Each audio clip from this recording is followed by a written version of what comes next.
guidelines being followed by the food handler and delivery staff? If yes, what are those?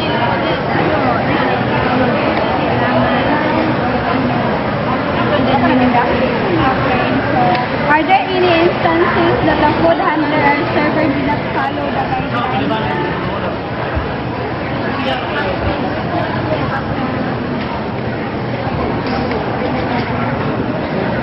What are the common and safety practices that they are doing?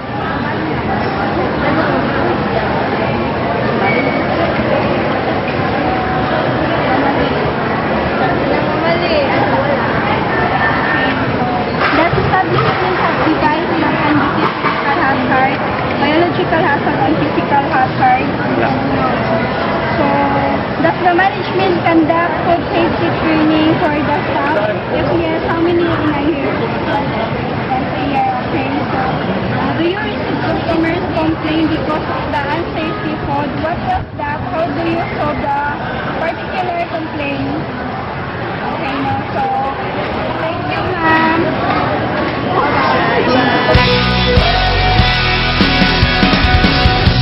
What time is it where you are? Hi. Before we start, I would like to extend my gratitude for giving us the opportunity to know how you maintain your cleanliness and sanitation of this restaurant or this food. So, let's start. So my first question is, how important food safety in your food establishment? Food safety in the food and our food establishment is important because it is the key to have the food. Oh, thank you. Next, is there any policies or guidelines being followed by the food handler and serving staff? If yes, what are those? Yes, there are policies. Our establishment has established such as proper clearing the floor, proper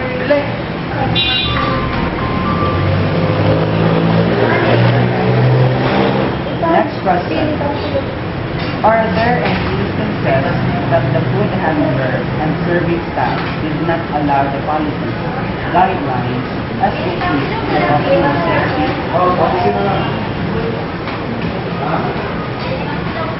Next is, what are the common and safety practices they are doing?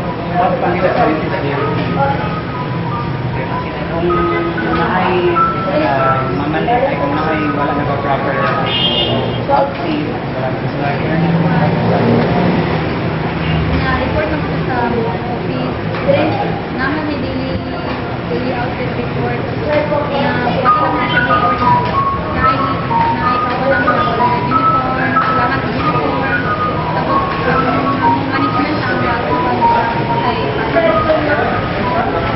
Next question. Does establishment have devices that can detect chemical hazards, biological hazards, or physical hazards? Next, does the management conduct food safety training for the staff? If yes, how many in a year? Once a year. So, if there is a new crew, that's the time to train. First interview na makuha na sila experience sila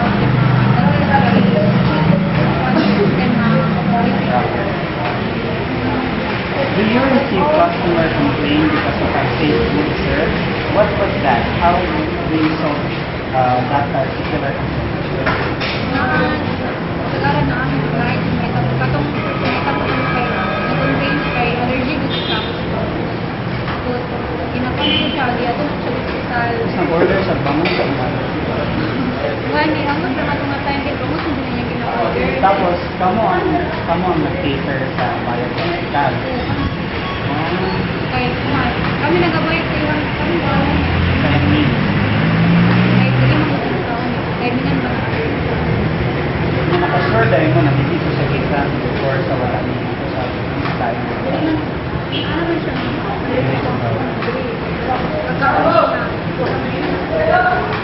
So that's all, sir. Thank you so much for your time. Trying to figure out the time zones making me crazy. You say good morning when it's midnight, going out of my head alone in this bed. I wake up to your sunset and it's driving me mad. I miss you so bad and my heart is so jet lagged. Heart is so jet lagged. Heart is so jet lagged.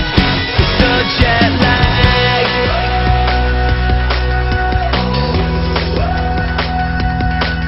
I miss you so bad. I miss you so bad. I miss you so bad. I miss you so bad. I miss you so bad. I wanna say you're rising. I miss you so bad. And see the same sunrise. I miss you so bad. And turn the hour hand back to when you were holding me.